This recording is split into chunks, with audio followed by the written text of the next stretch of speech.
Greetings fellow humans. This video is my response to the Soundtrack Tag Challenge 2023 as posted and shared by Beth at the Miss 80s Movies and Music channel. If you're watching this and you don't know about her channel, then where have you been? I'll put a link down below, but you do all know Beth, yeah. And thank you Beth for that Halloween Ends download code. This year's Soundtrack Tag Challenge has got 20 questions. I'll run through them. I'll do my best to answer them. The first one, see I've got this all written down on a little bit of paper here, is how many soundtracks or scores did you purchase in 2022?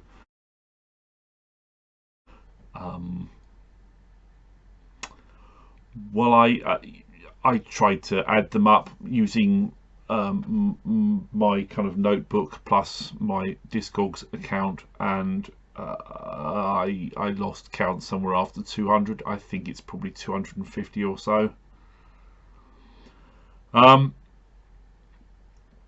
Question 2 is, what is your oldest soundtrack or score year-wise? There are two ways one could interpret that question. If you mean the one for the earliest film, then I do have somewhere, and I can't find it, a Harmonia Mundi CD release of various Camille Saint-Saëns music, which does include the score from 1908's L'Assassinat du Duc de Guise. But I suspect you don't mean that. I suspect you mean the oldest actual release. And in my case, that would be this, which is a 1956 LP of High Society. So that's that. Question number 3 is about the newest soundtrack or score added to a question, and we were given the option of either year-wise or purchase date.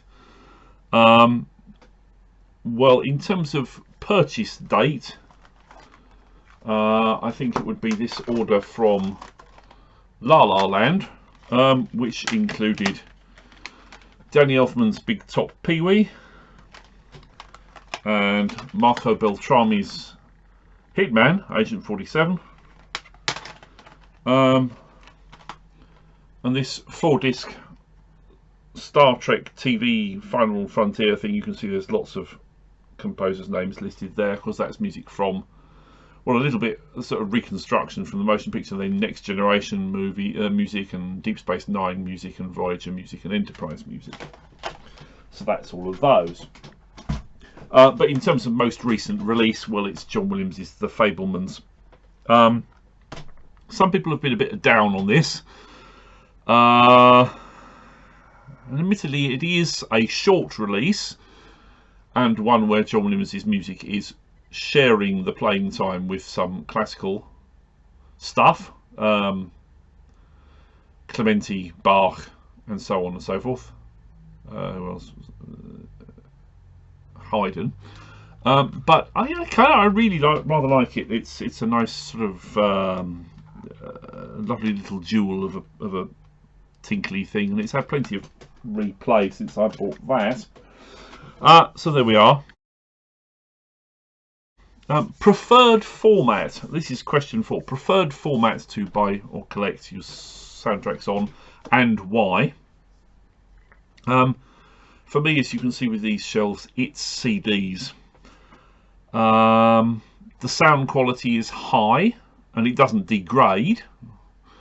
For those of you who like the portability of digital files, it's dead easy to rip a CD off to MP3s or WAVs or FLACs or whatever you like, and stick them on a hard drive or a digital audio player, or upload them to the cloud, or whatever you want to do with them. But you do still physically get a thing that you can keep on the shelf and that you know is safe, and it's got some level of artwork on it. It's an Austin Wintory I've picked up here, and you know, there's some degree of information. You might get a booklet with some pictures and some blurb and some credits of the performers who are involved and all that kind of stuff, which you don't get with the digital download, or you rarely get with the digital download. Yes, admittedly, artwork is the one place where vinyl wins, because you've got a nice 12-inch square, nice big lots of space for artwork, and maybe 12 by 24 if it's a gatefold. But in terms of compromising between physicality of art and of storage versus portability and reuse elsewhere, CDs win, I think. Plus, these days I hear lots and lots of people who say, oh, I haven't got anything I can play a CD on. The people who are just buying downloads or streaming. And it's like, really? I don't understand. I mean, I've got like 10 things I can... You've got physical CD player, you've got any computer or laptop that's got a CD or DVD ROM drive on it, you've got a DVD player, you've got a Blu-ray player, you've got any games console that's got a CD drive in it. Are these people telling me that they've got rid of all of those things? It's fine for them, but not for me. So, question 5 is your favourite soundtrack record label. I think if one were to look at these, definitely the most populous in terms of the label that I've got most of is going to be Varese. There's just hundreds upon hundreds of Varese releases, but you know, these days there's really good stuff from Quartet and Intrada and La La Land and FSM. It's really hard to make a choice, so what I'm going to go for is the one who have been really dedicated to releasing compilations of golden age music by British composers, and that would be Chandos Movies. I've done a separate video all about these guys. You know, what have I got here? I mean, I've got Malcolm Arnold, William Alwyn, John Addison, Richard Addinsell, Malcolm Arnold, Arnold Bax, Arthur Benjamin, Stanley Black, Arthur Bliss, Francis Chagrin, Brian Easdale, Ron Goodwin, Christopher Gunning, Constant Lambert, Lord Berners, Leighton Lucas, Clifton Parker, Alan Rawsthorne, Gerard Schumann, Dmitry Shostakovich, Mrs. Spolyansky, Vaughan Williams. Lots of stuff that you wouldn't otherwise get. So I think I'm giving Chandos the award there. Question 6 is a favourite soundtrack that includes both score music and songs. I think there's no contest for me, it's that one. I've said before I'd like an expanded release of this. Side 2 has got John Williams' score on it. Side 1, got some classic stuff here. A Hard Rain's Gonna Fall, Edie Brickell. Born on the Bayou, Brown Eyed Girl, Van Morrison. American Pie, Don McLean. My Girl, Soldier Boy, Venus, and Moon River. I mean, yeah, those are classics, aren't they? At least some of them are. Yeah. Number 7, as given to us, says a soundtrack triple dip, one that you own on 3 different formats. An example is given: CD, vinyl, cassette, reel-to-reel, VHS, DVD, Blu-ray, 4K, whatever. Well, I've got lots of things that I've got on two formats, usually cassette and CD or vinyl and CD,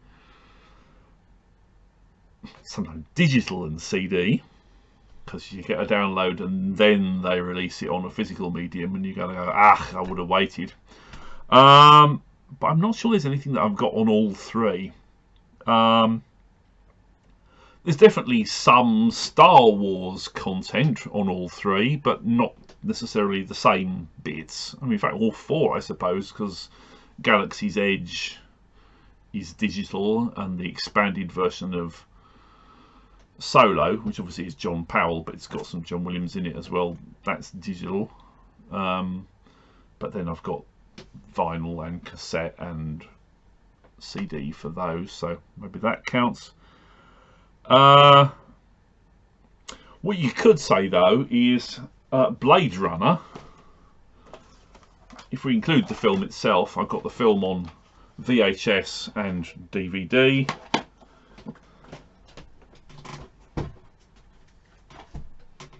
And then the soundtrack, well, you got that one, which was the one that came out more or less with the film.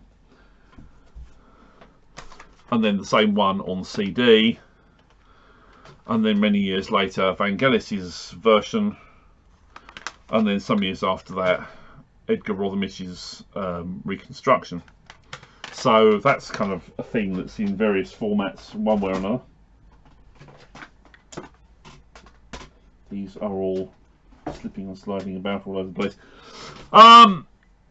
Yeah, so that's that.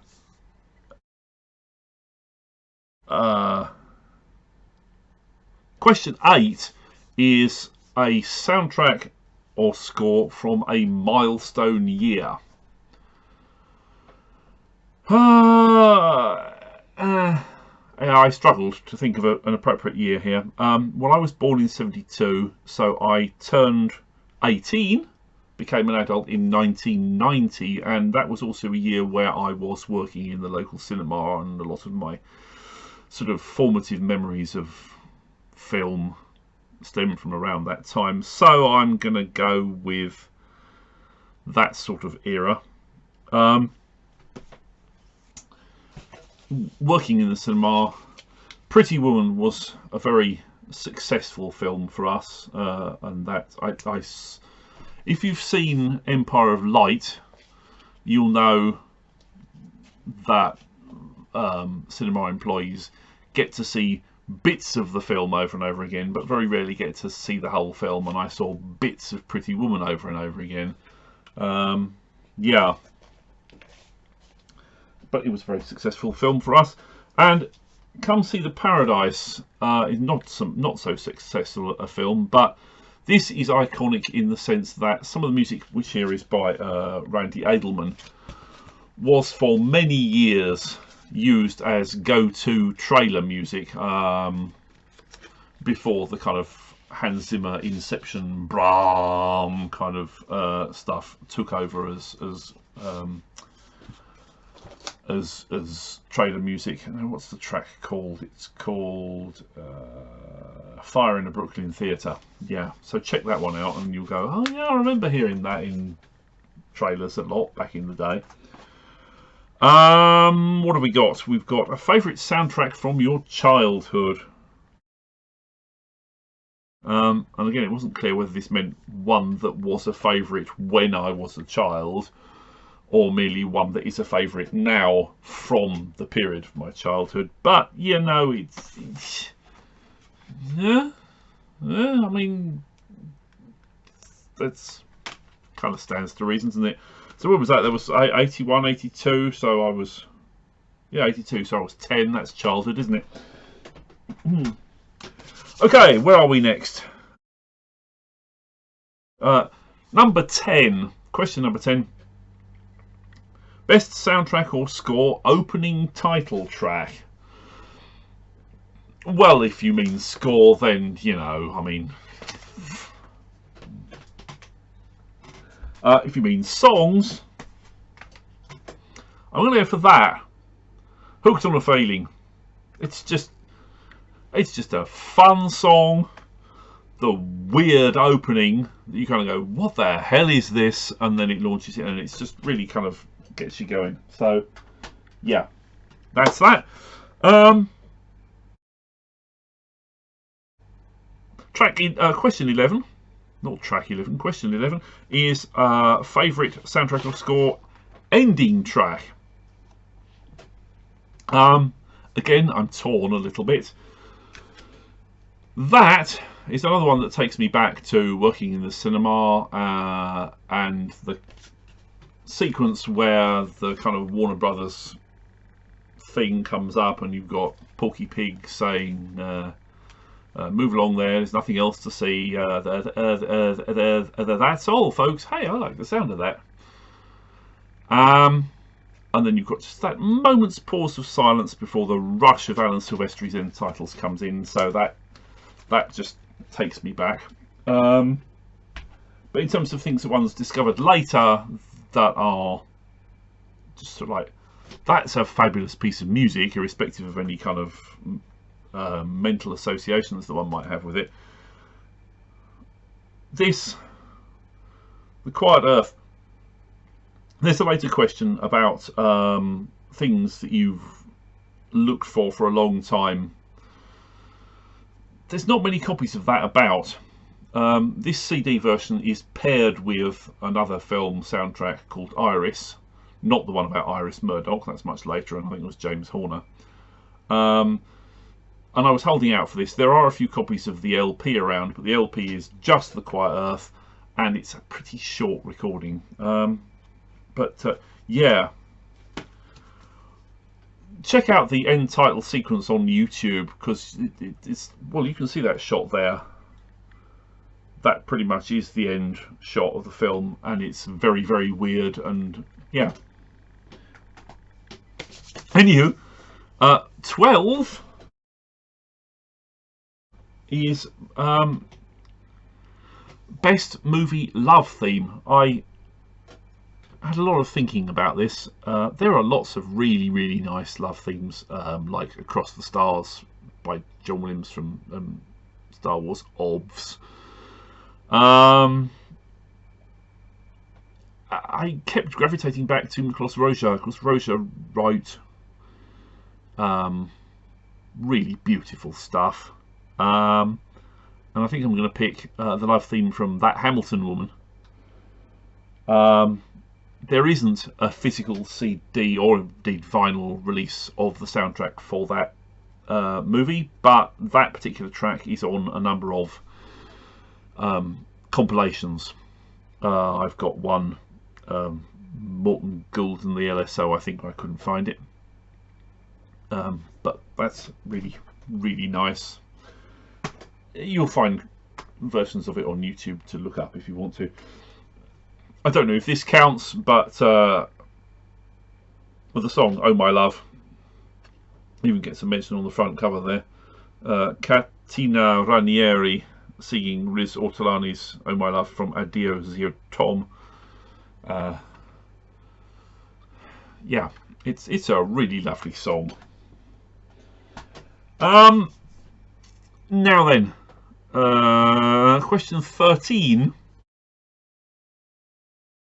is favourite soundtrack or score that helps you relax. Well, what I took for relaxing is when I'm in the office working, the chit-chat of my colleagues, I'm afraid, distracts me and can be a little irritating. And so I stick on a set of headphones and play something to drown them out. And I'm going to count that as relaxing, because it calms me down. Now, most of the time when I'm doing that, to be absolutely honest with you, I put on a 10-hour YouTube channel of pure white noise. That is not a soundtrack. But when I'm not putting on the white noise, I mean, most music, I think, anything with a strong melody or with strong rhythm or with lyrics would distract me as much as the colleagues would. So you want something kind of gentle and ambient, and a lot of the time that does the trick. That's my kind of second go-to, apart from the white noise, is Hans Zimmer's Interstellar soundtrack. Yeah, that's. In case you're wondering, if you haven't seen the big box, that's the thing with the lights in it. There, shine them on the ceiling. That's that. What's the next question? The next question is a soundtrack that gets you motivated, and that's number 14. Motivated. I'm not going to say kind of really obvious things like Rocky. 60s jazzy upbeat things. Jazzy upbeat things. Actually, you get quite a lot of those digitally from Pinar Toprak these days. I don't think any specific entire score would probably do the trick, because they've all got to have some kind of dramatic moments in them. But yeah, jaunty, upbeat things. A typical example would be the First Day at Work track from Jerry Goldsmith's Sebastian. That's fun and funky, and yeah. Relax, motivate. 15 is favourite TV soundtrack or score, or favourite TV theme song. Well, for just purely the opening theme, I would go for either David Arnold's Good Omens or Anne Dudley's The World of Jeeves and Wooster. But in terms of overall score, you know, some of these series run for quite a long time and have quite a lot of music to them. So, well, you know, what is there? There's... I think I'm probably going to pick Young Indiana Jones Chronicles, of which there are 4 volumes, all on Varese, and this is stuff by Lawrence Rosenthal and Joel McNeely. But coming in very close behind would be Masada, which is brilliant stuff from Goldsmith, also with some Morton Stevens on the end of it. And more recently, the kind of ensemble work on the Orville, which is McNeely again, plus Bruce Broughton and Andrew Cottee and John Debney. Yeah, I'm keeping my fingers crossed there's going to be a volume 3 of that. What's next? 16 is an underrated 1980s score. Underrated is a difficult word to... People are always just kind of going, oh, well, my favourite is this, that and the other. And then there are other people will say, yeah, well, that's everybody's favourite. That's not underrated. Everybody knows that's great. So... I've picked certainly ones that are not the best known, perhaps. Brazil, Michael Kamen. Company of Wolves, George Fenton. Those two were real staples in the early days of my collection. And how about the 12 Chairs? This is John Morris. Got that in 58 Dean Street Records. Can you see that? £7.95. Yeah.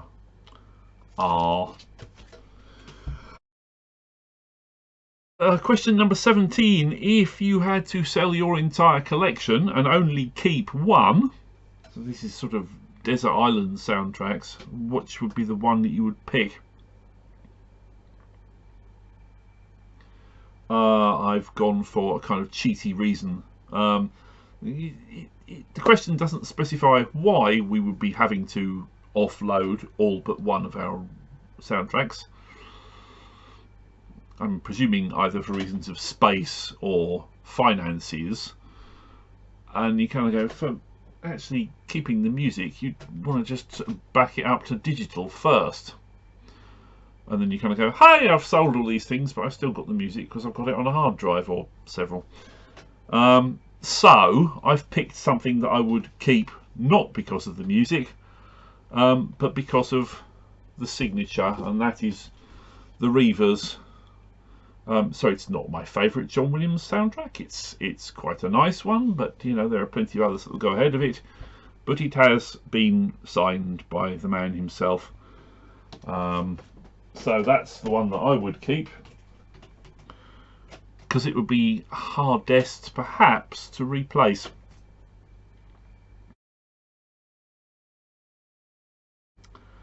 Question 18 is has been phrased as a white whale, a soundtrack or score that it took you forever to acquire. I'm not sure that I've got anything that fits that category. There have been a few things that I've held off from buying for many years, but those were mostly because of the prices that people were asking for them, rather than any intrinsic scarcity of the Reese's themselves. I suppose we could say Johann Söderqvist's Let the Right One In. I haven't fished that off the shelf. I've got that rattling around somewhere. It was originally released on CD by Movie Score Media in 2008. 2008, a limited edition of 500. They kind of into the air and vanished.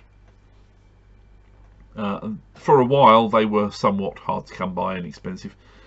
2012, I think Death Waltz did a vinyl release of it, which came and went without me even knowing of its existence until many years later.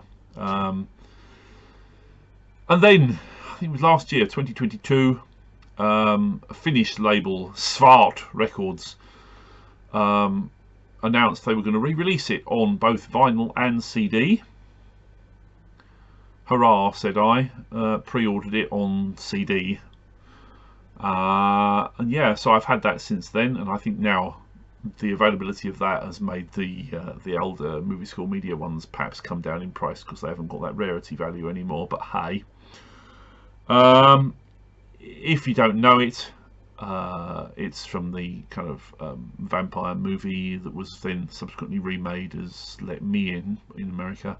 But the original one, Johann Söderqvist score, the main theme, Eli's theme, sort of really beautiful, kind of Mahler-esque.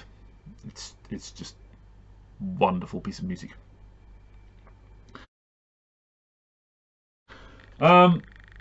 Question 19, we're almost there. What are we? Almost half an hour, crikey. A soundtrack or score that you are still on the hunt for. Okay, this DVD box set here is the Russian TV series of The Adventures of Sherlock Holmes and Dr. Watson, as you can see there. Stars Vasily Livanov and Vitaly Solomin as Holmes and Watson. And it's got a score by Vladimir Dashkevich. I've got the main theme on a compilation disc of Russian film and TV music. According to Discogs, there is one or two versions of a CD soundtrack of the whole series. You know, I've never seen a copy for sale. I've never seen a copy, apart from, I think Amazon had a page that listed its existence, you know, showed you the front cover shot of it and said, out of stock, we don't know when this thing will ever come back into stock. So I've never seen anybody selling it. I would kind of like that. So and question 20 was a kind of optional this or that. this was tag at least one person who loves movie music. To be honest with you, the people who I know who love movie music and who would be likely to see a tag on YouTube are the kind of people who know about this thing already and who wouldn't need to be tagged, because it's, you know, it's Birdman and Ian Clarke and Eric Woods and you know, those kind of guys. So I'm going to take the B option, which was or a soundtrack or score with a price tag or a hype sticker on the cover. Well, I mean, I've already shown a couple that are like that. The Pretty Woman soundtrack. This sticker was actually not even on the cellophane. This was actually stuck directly onto the sleeve itself, so there's no hope of getting that off. Featuring the hits Roxette, It Must Have Been Love, Natalie Cole, While Women Do, David Bowie, Fame 90, it says. And the well, you know, I mean, lots of these stickers. I mean, the Star Wars has got that thing notifying you that it's got a poster in it. Roger Rabbit has got, well, I managed to peel the sticker off of that one and stick it on the inner sleeve, but that had also got a thing telling you that it had got a poster in it. But on the other hand, we've got, what have we got? We've got the Eurythmics, which is 1984. See if I can hold that at an angle that it doesn't get caught by the reflection, because this is a sort of metallic sticker. We got special limited edition RSD 2018 album release, newly remastered from the original quarter-inch tapes, yada yada yada. Red coloured vinyl, download code, and so on and so forth. And I suppose also the Keep Tangerine Dream. Now it came with an Obi strip, and it was an inner sleeve as well. But the cellophane, which I managed to keep, it had got this telling you on vinyl for the first ever time. That's all the right words in a strange order. I would have said on vinyl for the first time ever, or anyway. And it also got a price label indicating that I bought that. Look at that, 22 quid in record shop in Farnham. Hello Retro Reels, it's your local record shop. There we are then. That's my answers to that. 32 minutes. Who's going to watch this? Who knows? It's going to be even longer than 32 minutes when I stick in the intertitle cards with the questions on, because that's what I've got. Little JPEGs of those, and they're going to go in there and it's going to come out. Anyway, that's enough of me waffling. Yeah, especially this time of night. I'm going to go and make a pot of tea. How very English of me. So, until next time, stay fresh, cheese bags.